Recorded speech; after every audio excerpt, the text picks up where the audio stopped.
Oh great, another video made by a YouTuber talking about NASCAR's shitty attendance. How original. But seriously, even though we had a great race this past Sunday at Bristol, it was really hard to ignore the stands. Bristol's layout itself is just a Jekyll and Hyde for NASCAR's popularity. When NASCAR was at its peak, or even at the Bristol night race for the past few years and beyond, the giant race stadium offered an awe-inspiring amount of fans to show the cameras. But with races like the spring race, it's almost an unavoidable eyesore. So how do we fix it? How does NASCAR get the spring race at Bristol to not be a dead ticket and instead get crowds to be a proper reflection of the great racing we see? I think the first option that I continue to hear is reduce the ticket price. That one is tricky, as Bristol's ticket prices really aren't that bad. They don't break the bank compared to both other sporting events as well as just other NASCAR races. Plus, the tracks need to make money, and while billions of TV dollars are flowing through the sport right now, once the contract ends, it's more than likely that the dollar flow will slow and lessen. So, in the short term, this might work. But from the point in 2019 that we're looking at it, there's no way to guarantee that this will be an option even in 5 years after the TV contract runs out. So for now, slashing ticket prices, in my opinion, should be out of the cards. So what else is there for Bristol to do?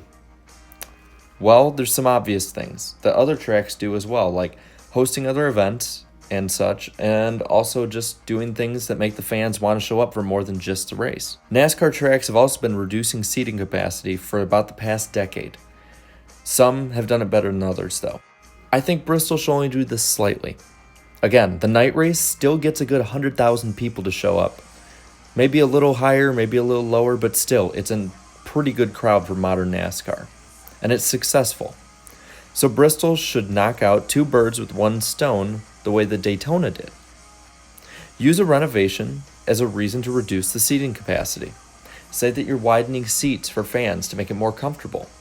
That way you could go from having 150,000 seats to 120,000, and you make the night race look even more full for the seats that they don't sell, as well as making it more full looking for the spring race. So inside the track, there's a few options right there, but lately, especially after this past weekend, people have been bringing up the part the hotels probably play into this.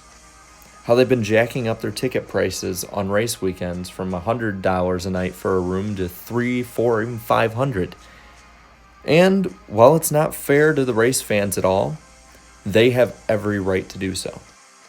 But that doesn't mean that NASCAR can't fight it and try and help the fans.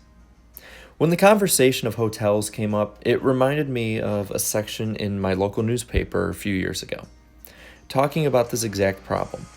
And in the article, Dale Earnhardt Jr. had this topic brought up to him. And the solution he brought up was having tracks either build or buy some hotels that fans can stay at as part of their ticket package. It would hypothetically be cheaper for fans to do so, and thousands of fans could get easy access to the racetrack, as well as to a hotel room. So with all the money they have, why not Bristol try this option? Since NASCAR has been trying plenty of things new and lately outside of the box, it wouldn't be too far-fetched in my opinion. And if not, they could always move the date away, maybe, that might help. Move the day away from when it rains. Or, I guess if nothing else works, they could just cut it all together, but that's probably not something that would fly over well. But what do you think? Let me know down below what you think is the good option to do for fixing Bristol's attendance. And until next time, have a good one.